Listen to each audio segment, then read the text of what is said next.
आयुष के पापा के लिए लाई थी ये, सिकुड़कर आयुष के नाक का हो गया है। हमारी खूबसूरत साड़ी का तो रंग ही उड़ा दिया। इसीलिए अपनाए सही डिटर्जेंट, 2 डाला का एडवांस फॉर्मूला जो दे कपड़ों को नई चमक और साथ ही सिकुड़ने से बचाए, चले ज्यादा और पैसे बचाए। इसीलिए अब से जो धोए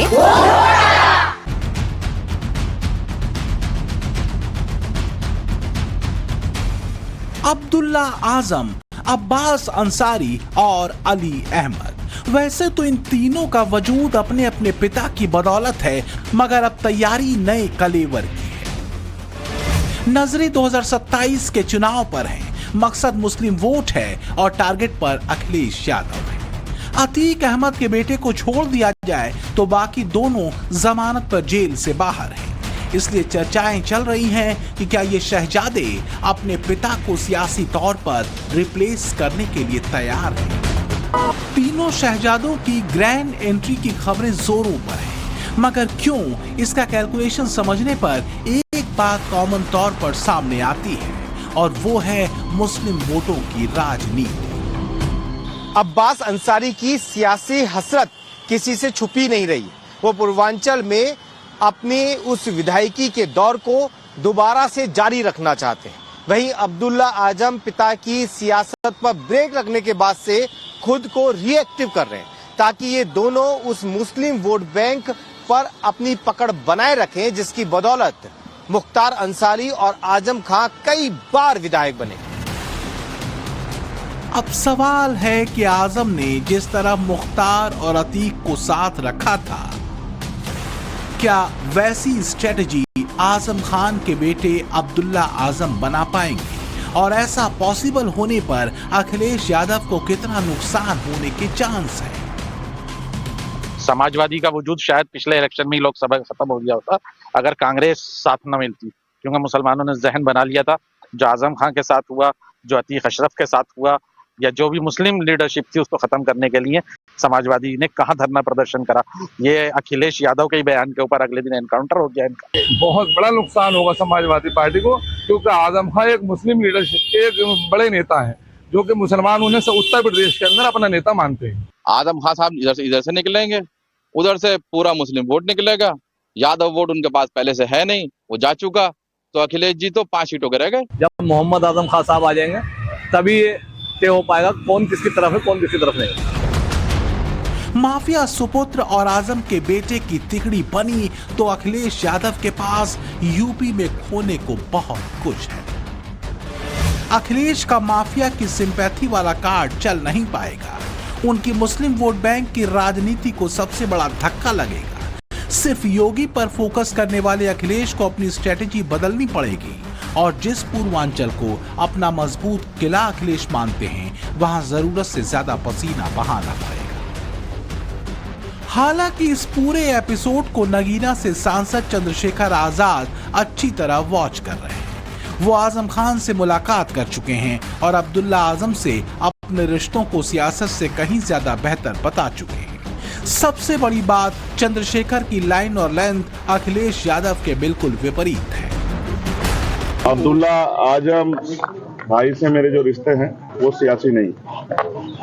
जब भी मैं किसी तकलीफ में रहा, आजम भाई का और इस पूरे परिवार का सहयोग मुझे हमेशा मिला और आज मैं उसी रिश्ते को और मजबूत करने और अपने छोटे भाई से मिलने यहाँ आया था, जानने की उनकी क्या हाल है।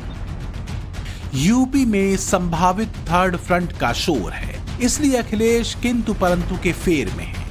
ये एक ऐसा चक्रव्यूह है जिसमें अखिलेश के फंसने का मतलब उन्हें सीटों का लॉस हो सकता है। खबरों की माने तो चंद्रशेखर आजाद 2027 के चुनाव में अपनी मौजूदगी दर्ज कराएंगे। इसके लिए वो यूपी में पहले भी हाथ आजमा चुके ओवैसी के संपर्क में हैं। आजम के बेटे यानी अब्दुल्ला आजम को भी इसके लिए लूप में लिया जा रहा है। यूपी में 9 सीटों के उपचुनाव हुए तब ओवैसी और चंद्रशेखर के बीच खिचड़ी पकनी शुरू हुई थी, मगर परवान नहीं चढ़ पाई। अब अब्दुल्ला आजम जेल से बाहर हैं और अब्बास अंसारी को भी राहत मिल चुकी है, तो कयासों का नया दौर शुरू हो गया। आजम खान को सजा हो गई, अखिलेश पे एक मुकदमा नहीं होता है। एक मुकदमा अखिलेश पे नहीं होता है। इतने बड़े काम अखिलेश ने किए, मगर मोदी जी उसको ही चाय पिला रहे, आजम को जहर दे दिया गया। बोलो समाजवादी पार्टी के लोगों, याद रखो अकला की जनता, ये लड़ाई आपकी सियासी आवाज की है, ये मेरी लड़ाई नहीं है। मैं मर मिटने को तैयार हूं, मगर आपकी लड़ाई है, आपका नेता पैदा हो।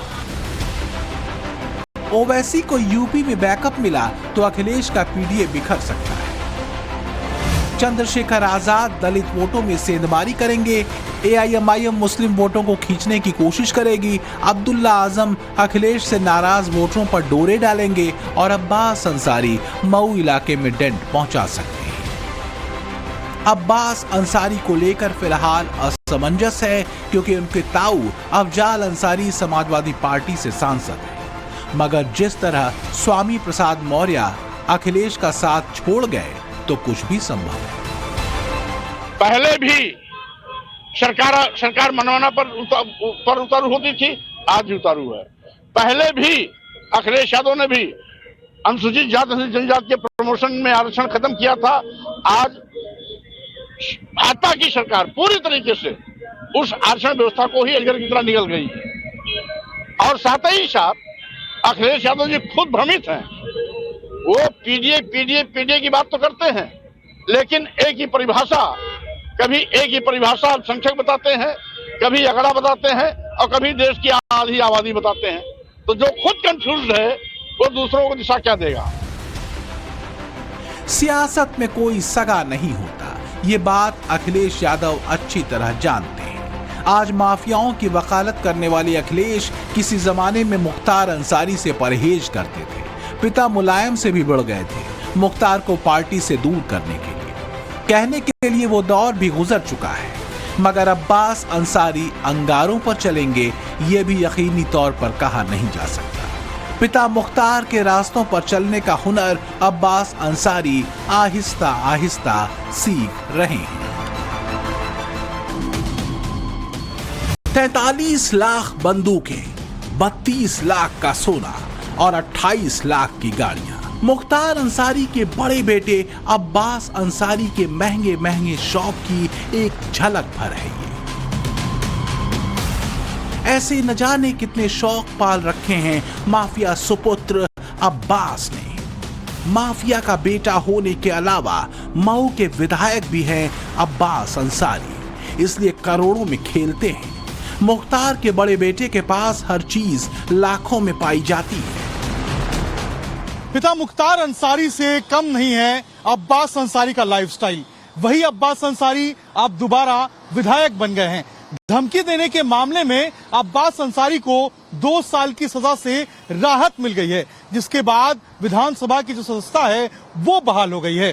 अब किसी दूसरे केस की अगर फाइल पर फैसला न आए तो अब्बास अंसारी 2027 के चुनाव तक मऊ के विधायक बने रहेंगे। हाल 2017 में माफिया मुख्तार अंसारी ने अपने पास 21 करोड़ 88 लाख रुपए की संपत्ति बताई थी, जबकि उसके शहजादे अब्बास अंसारी ने 2022 में 9 करोड़ 18 लाख 43 हजार की संपत्ति होने की जानकारी दी थी। जिस माफिया का पूर्वांचल में डंका बजता था, कोने कोने में जिसने जमीन पर कब्जा कर रखा था, सोचिए क्या वो इतनी संपत्ति का मालिक होगा? जाहिर है अरबों के वारे न्यारे करती रही है माफिया एंड फैमिली। इसलिए कहा जा रहा है कि आखिर अब्बास क्या छिपा रहे हैं? पिता की असलियत पर पर्दा डालने की असफल कोशिश क्यों कर रहा है बड़ा शहजादा? अब्बास अंसारी का दावा है कि उसके नाम पर ऐसी जमीन नहीं है जो कृषि के लायक हो, लेकिन मऊ और गाजीपुर में 2-2 प्लॉट और लखनऊ में 1 प्लॉट और मकान होने का दावा करता है। अब्बास के चुनावी हलफनामे पर इसलिए भी कोई यकीन नहीं करता क्योंकि इस 9 करोड़ में पत्नी निखत अंसारी के गहने और नकदी का भी जिक्र किया है। बने स्किट निशानेबाजी में हिस्सा लिया, फिर 2012 में राष्ट्रीय चैंपियनशिप में स्किट लेवल का गोल्ड मेडल जीत लिया।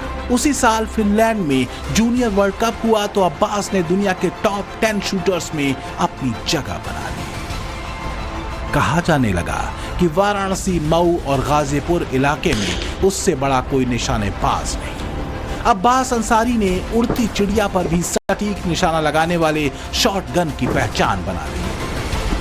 कहने के लिए अब्बास बहुत बड़ा निशानाबाज बनना चाहता था, शूटिंग में मेडल जीतकर नाम कमाना चाहता था, मगर उसकी बंदूकों में जो गोलियां भरी गई थी उसका मकसद कुछ और ही था। उसके अंदर भी पिता जैसा ही रुतबा और ठीक वैसा ही तेवर था। आखिर माफिया का खून जो उसकी रगों में बहता था। 9 साल की उम्र में पिता मुख्तार को जेल जाता हुआ देख अब्बास की सोच बदल गई। वो मुख्तार की केस दर्ज हुआ तब वो 25 साल का था और अब्बास पर जब पहला केस दर्ज हुआ तब उसकी उम्र 27 साल थी। मुख्तार अंसारी ने साल 1996 से 2017 में मऊ सीट पर कब्जा किया और अब्बास अंसारी भी पहली बार मऊ सीट से ही विधायक बना। खुद को सेफ रखने के लिए मुख्तार अंसारी ने पंजाब की जेल को चुना था। उसी तरह अब्बास जब भगोड़ा था तो सबसे पहले पंजाब ही भाग कर गया था। जिस तरह मुख्तार खुली जीप पर चलता था, ठीक उसी तरह अब्बास भी खुली जीप पर बैठकर अपना रुतबा दिखाने लगा। मऊ में मुख्तार खुली जिप्सी से असलहों के साथ घूम के अपने लोगों को उसका के दंगा भड़काने का काम किया। और यह सरकार थी, उस समय माननीय मुख्यमंत्री थे मुलायम सिंह जी, और पूरी खुली छूट थी इन लोगों को अपराध करने की। और दहशत का आलम तो जब लोग चलते थे तो रोडों पे रोड खाली हो जाते थे, गाड़ियां चलती थी, 12 ठो 15 ठो 25 ठो सब काफिला चलते थे। और यह होता था डीएम और एसपी उनके मर्जी से इसी जनपद में रखे जाते थे कि कौन डीएम रहेगा, कौन एसपी रहेगा, यहाँ तक चलती थी। तो जब इस तरह का माहौल रहेगा तो दहशत का माहौल तो रहेगा। मुख्तार अंसारी के बड़े बेटे यानी अब्बास अंसारी पर 11 आपराधिक मामले चल रहे हैं। इनमें से गैंगस्टर एक्ट के तौर पर सबसे बड़ा केस है। 24 सितंबर को अब्बास के एक केस की अगली सुनवाई होगी। ये मामला अगस्त 2023 का है जब अब्बास अंसारी नए कानूनी पचड़े में फंसा। ठगी, रंगदारी, जान से मारने की धमकी देने, जमीन और पैसे हड़पने के गंभीर आरोप अब्बास पर लगाए गए। अब्बास के खिलाफ शिकायत करने वाले अबू फखर खान थे। अबू फखर ने तब उनकी पत्नी निखत अंसारी अवैध मुलाकात करती थी, जेलर के कमरे तक पहुंची थी। खुलासा हुआ कि तब अब्बास को जेल से बाहर भागने की साजिश चल रही थी। बाद में एक्शन हुआ तो निखत अंसारी को गिरफ्तार कर लिया गया, हालांकि सुप्रीम कोर्ट से जमानत मिल गई। अब्बास